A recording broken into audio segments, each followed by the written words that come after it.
Stuart McMillan, followed by Liz Smith. Presiding Officer, I will be voting for the budget today and urge all parties to do so, to put an end to their oppositionist and ill-thought-out reasoning to vote against it. Every budget is challenging, and no budget, whether it's in Parliament or a local authority, will be perfect. And Patrick Harvey touched upon that earlier on in his comments. How can it be that every politician will actually want more money to be spent on a wide variety of items, and the pot of money isn't bottomless? Considering that this is a Parliament of minorities once again, as it was intended to be apparently, and then surely it's incumbent upon all the parties to put forward genuine proposals and enter into genuine dialogue to try to get some wins that they actually want.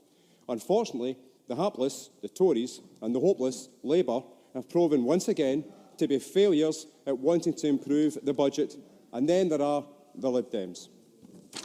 I'll be voting for the budget tonight, and here are just some of the reasons why. 55% of income taxpayers will pay less than those in the rest of the UK. 99% of income taxpayers will pay the same or less than last year. It will deliver a whopping £729 million extra for health and care services. It provides £180 million for attainment, including £120 million to head teachers to close the attainment gap. And also we heard from Tom Arthur earlier regarding the success that's going on in Renfrewshire Council. And over £5 billion of capital investment, including more new homes for my Greenock and Inverclyde constituency. Building on the new homes in recent years, including those in Sligo and Port Glasgow, which the Housing Minister went to only a couple of months ago, and also the 200 that were passed through planning last week in Inverclyde Council for the old St Stephen's High School site in Port Glasgow. These measures and many, many more are in the face of the continued Tory obsession with austerity, which has seen Scotland's resource block grant slashed by £2 billion, in real terms since 2010. Okay. Johan Lamont. Can you explain why you justify a disproportionate cut to local government, which is meaning a loss of jobs in public services across Scotland and, as far as I'm aware, also in your constituency? How on earth can you describe that as a fair budget that you're happy to vote for at 5 o'clock? Will members remember to speak through the chair, please? Stuart McMillan. First of all, that's not true. And secondly, I'm going to come on to local government in a wee minute. Right? Presiding Officer, the fact this SNP Scottish Government is still managing to do these things speaks volumes for the excellent way Derek Mackay is doing his job as the Finance Secretary. Instead of the opposition parties greeting and gurning from the sidelines, they should actually be thanking Derek Mackay for actually delivering a budget that is going to deliver for our country. They should also be asking what more they can do to stop their head offices in London from actually working against Scotland and also Scotland's budget. Now, the Scottish Government will also continue to spend almost £100 million mitigating Tory welfare cuts, including the bedroom tax, which Michelle Ballantyne shamefully claims does not exist. Now, Murdo Fraser touched upon £100 million earlier on in his comments. And Mr Fraser, that £100 million that Mr Mackay is putting in to actually mitigate could be better spent on something more progressive for a nation as compared to solely trying to mitigate against the worst obsession of Tory cuts. Now, I'll give Michelle Ballantyne an opportunity to actually stand up to apologise to the 80,000 Scots affected by this callous policy, if she wants to do so.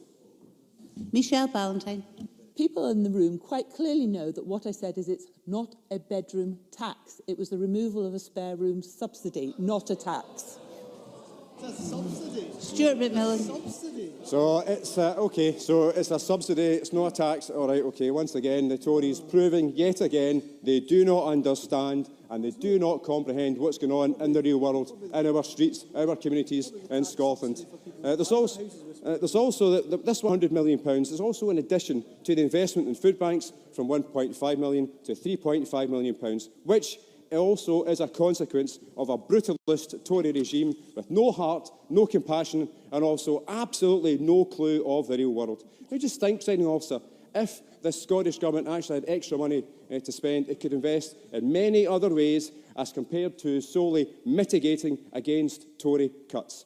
But, Presiding Officer, only last week the UK Government's Work and Pension Secretary, Amber Rudd, admitted for the first time that universal credit has driven people to food banks. So if the Tory UK Government can finally admit their policies are leading people to destitution in food banks, why can't the Tories here in the Scottish Parliament? And I'll give the Tories another opportunity to actually apologise to the population of Scotland for their obscene policies, But also, do any of them actually agree with Amber Rudd? OK, silence says it all. Presiding Officer, time and time again, this chamber hears the requests and demands that the Scottish Government spend more money on a wide range of issues. Mills Briggs has been a regular campaigner for Frank's Law and also increasing carers allowance. This budget's delivering that. Is he going to vote against that tonight at 5 o'clock?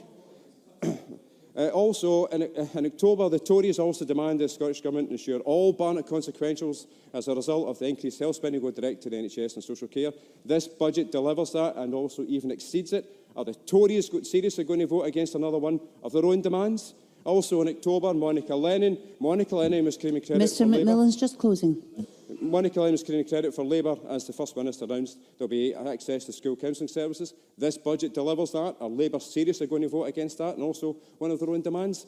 Now, Presiding Officer, Monday the 4th February 2002, Labour-led Inverclyde Council and also Labour-led Scottish Must Executive. close, please. £4 million worth of cuts to Inverclyde Council budget.